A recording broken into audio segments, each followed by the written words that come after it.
I hate cars. Brian Welch is in many ways a typical 16-year-old boy. He's sitting in his room playing video games that involve fast cars. I'm best at this game. He also likes actor Will Smith, and he loves music.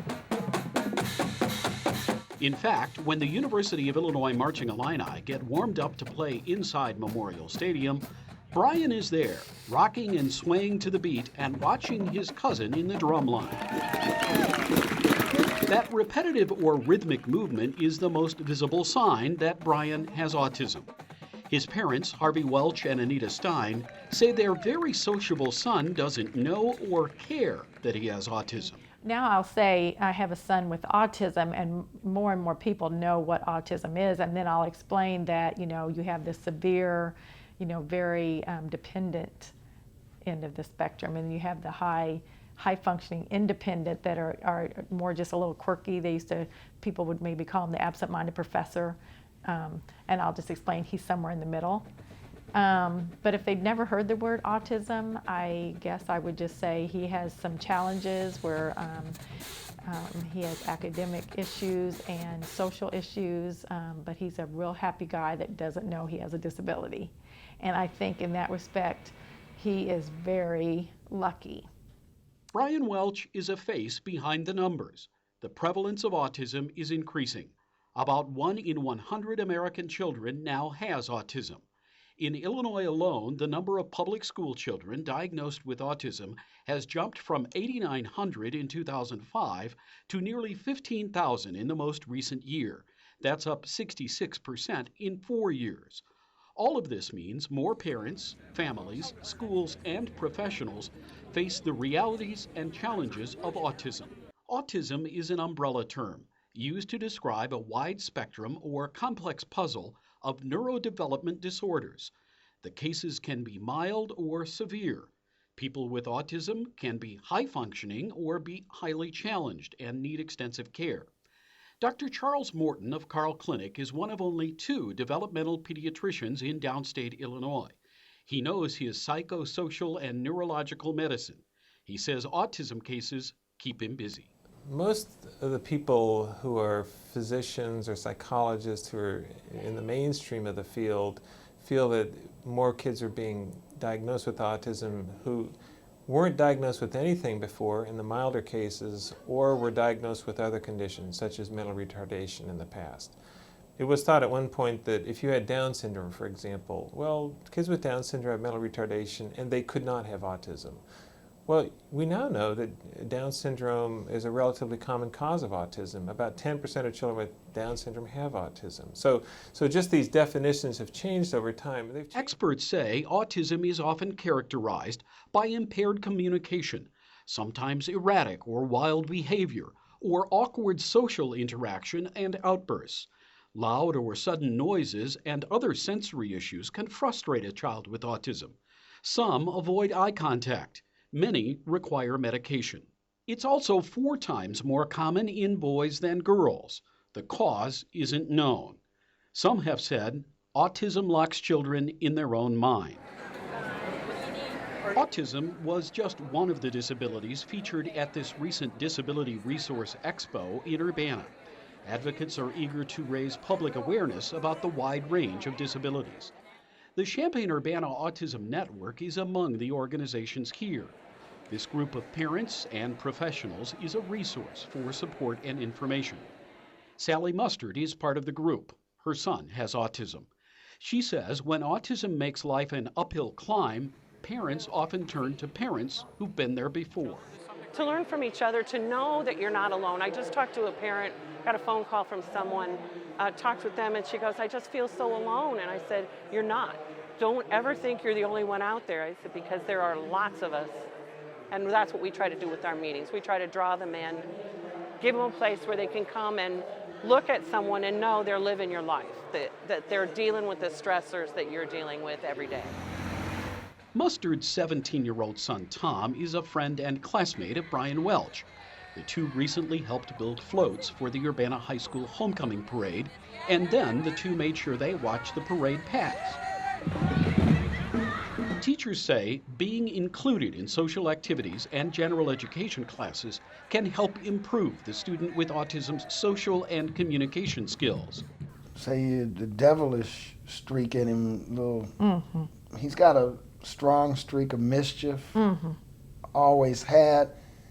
He's got personality where adults, especially young adults, really like this child. Part of Brian's education program includes learning everyday living skills at this house near Urbana High School. Led by special education teacher Christina Godoy, he and his classmates learn to sort clothes. Some students learn cooking skills, to clean house, and how to set the table. When they come in, students know to check a color-coded chart to see which duties they need to complete. In the kitchen, Brian's friend Tom is busy mixing ingredients for a pumpkin pie. Miss Godoy is helping another student step by step make spaghetti. Recipes, diagrams, images, and daily structure are vital to students with autism. They like their life orderly. Simple picture signs lower frustration and help improve communication and understanding between the teacher and student. At the end of the lesson, dinner is served. Fabulous job with that. Hi, welcome to La Fiesta. How can I help you? Courtney Osmond is also in Christina Godoy's special education class. She's learning how to order and pay for food at a restaurant. What would you like to drink? The law requires all public schools to provide a free and appropriate education to special needs children in the least restrictive environment. Each special need child has an individualized education plan tailored specifically for them.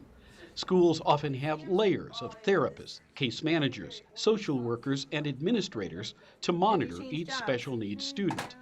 A special needs student can stay in public schools until they turn 22. The law and increasing number of students with autism make special education a big part of the Urbana school budget. Annual special education costs total $12.5 million, the second biggest education-related expense. 1 in 5 Urbana students gets some level of special ed. The number of Urbana students with autism has risen from 2005 to slightly more than 1%.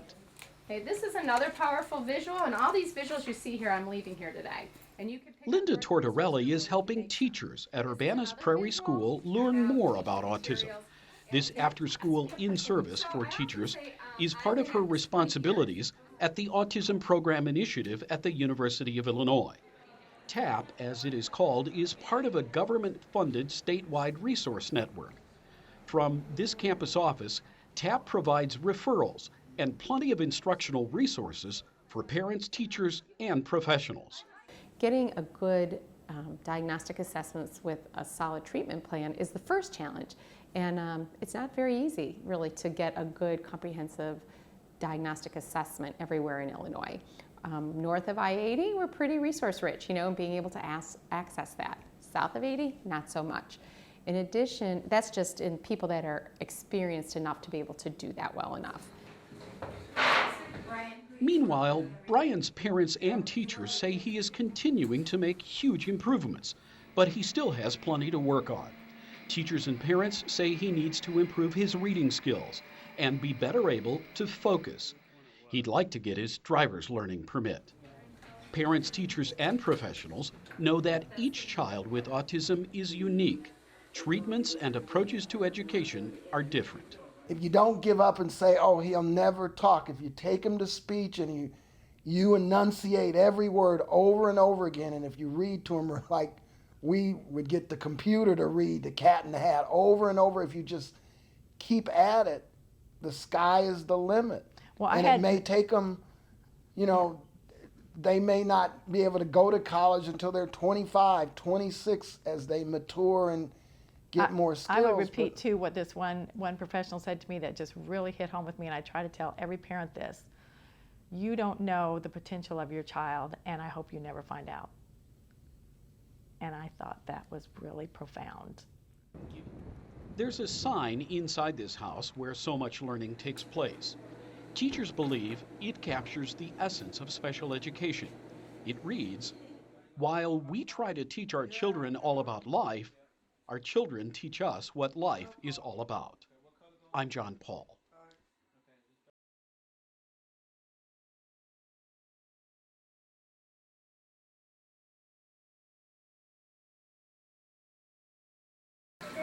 Caleb DeRue is an active and sometimes very fast 6-year-old boy. Look around his room in Villa Grove and you'll see he's fascinated with superheroes, from Batman to the Hulk. But the newest hero in young Caleb's life is this 2-year-old Labrador retriever named Chewy. Chewy is a specially trained dog who protects Caleb. Caleb has autism. His parents fear without the autism service dog to restrain him, their very quick first-grade son might run away. Safety is one of the biggest issues that we had with Caleb. He would get up in the middle of the night and try to leave the house. And we had put multiple different child-proof locks on the doors and tried multiple different things, but he would figure them out as quickly as we would change them. And also, he doesn't like his hand being held.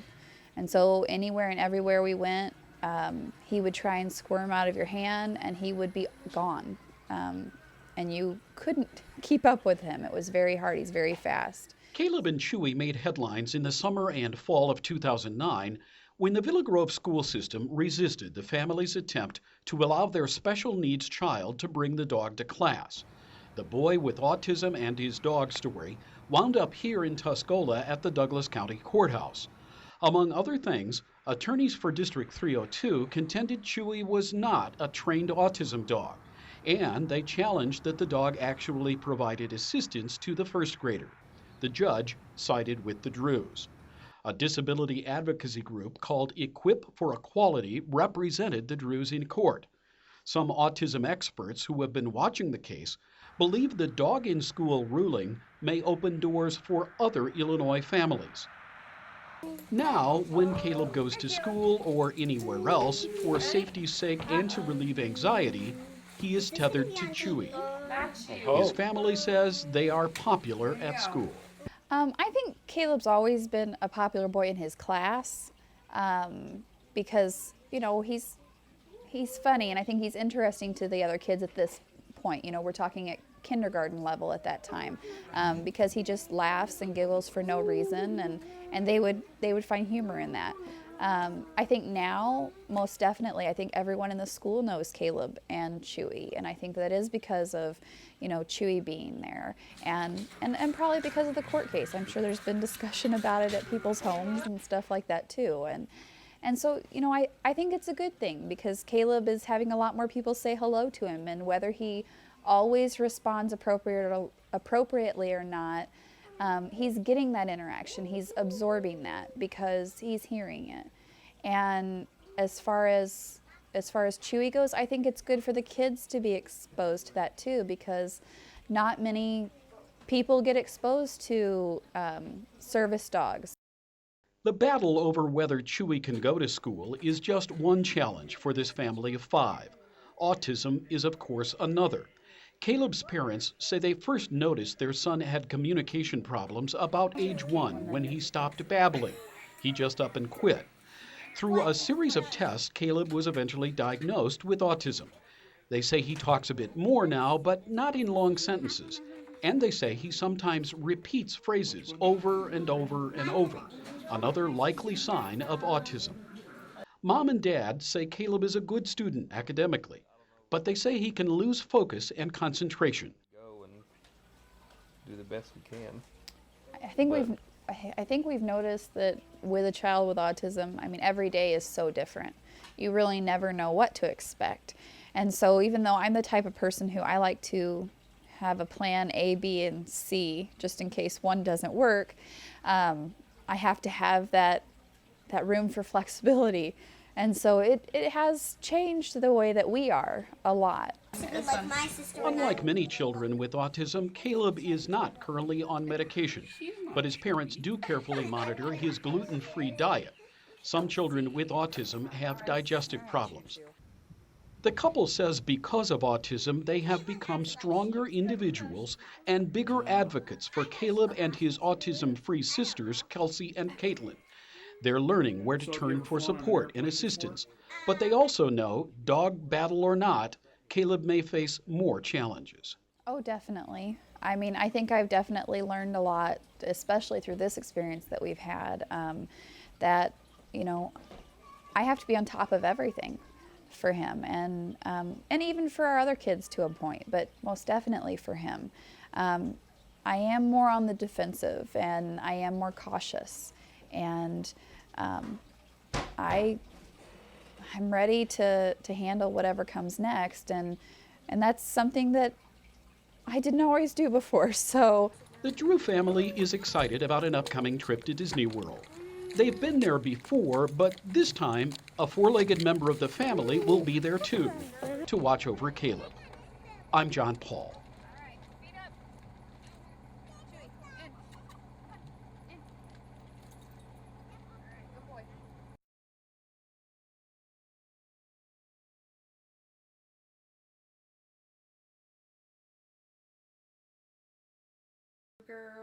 Walk into Kayla Smith's bedroom and you'll see a shrine to actor Johnny Depp. Some of the band movies or something? Kayla is one of the actor's biggest fans. She has movie posters, magazine covers, Johnny Depp dolls and statues, even a replica Jack Sparrow Johnny Depp driver's license. Great actor, he's cute. Being fascinated with the former sexiest man alive is not uncommon. Having an autism spectrum disorder called Asperger's places Kayla in a special category. Doctors say Asperger's is a milder form of autism. It is often characterized by good communication skills, but among other things, social awkwardness or isolation. That's something Kayla's parents see. Kayla is very socially immature, and everything is black and white, and if somebody says something, she thinks that it's true no matter what. And so, yeah, girls would follow her into the bathroom and say things to her and make fun of her and that kind of thing. In the basement, Kayla has a special room where she makes and then displays attractive necklaces, earrings, and other jewelry. Several years ago, the Smiths moved from another Illinois community to this house in Mahomet. They say they moved in large part to find a better high school environment for their now 20-year-old daughter with autism. Kayla and her parents believe the change was worth it. They had everything down. They knew the laws, they knew what they should be doing, and even beyond that. And their people were all certified in those type of things.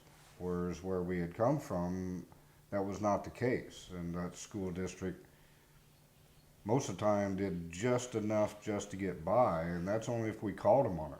I got bullied a lot and seemed I barely had any friends.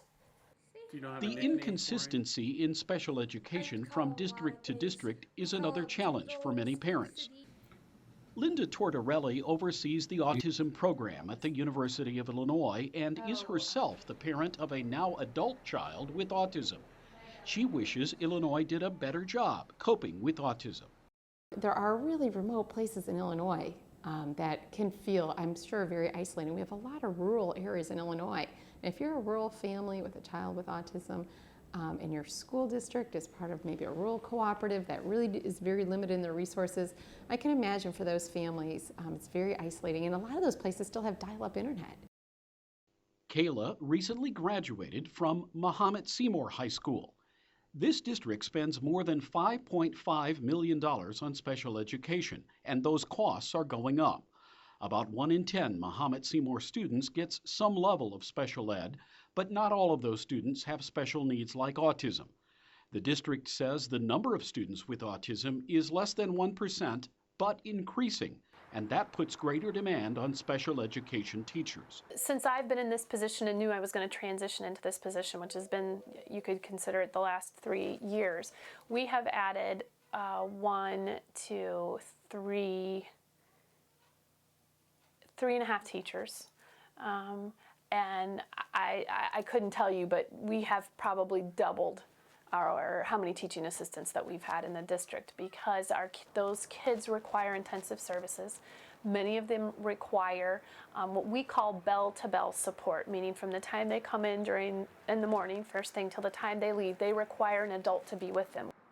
I think it's more of an awareness issue. Jennifer Killian is one of those special education teachers.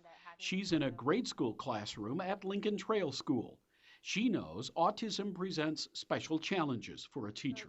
Many times they have social impairments, and so just the learning groups that are going on within the classroom can be challenging. They sometimes have communication deficits, so getting across what they want to say can be challenging. Understanding different phrases or idioms or things like that that a teacher might use can be difficult, especially when you get up into 3rd, 4th, and 5th grade, and comprehension just becomes so important. You know, what you read and what you comprehend, that can impact the students. Dr. Charles Morton of Carl Clinic is a developmental pediatrician. He says autism cases are rising because the ability to diagnose Asperger's is getting better. What we're throwing in there probably aren't really the kids who have true autism, who meet all of the criteria, who are the more severe cases. I think that's a relatively stable number. We're really picking up, I think, kids with milder conditions.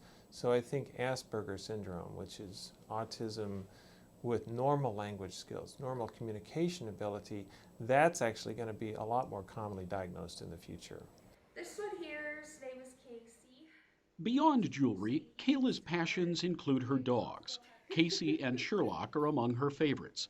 She has now completed her first community college level course, one that taught her more about beading and jewelry, but also about getting along with a different set of people.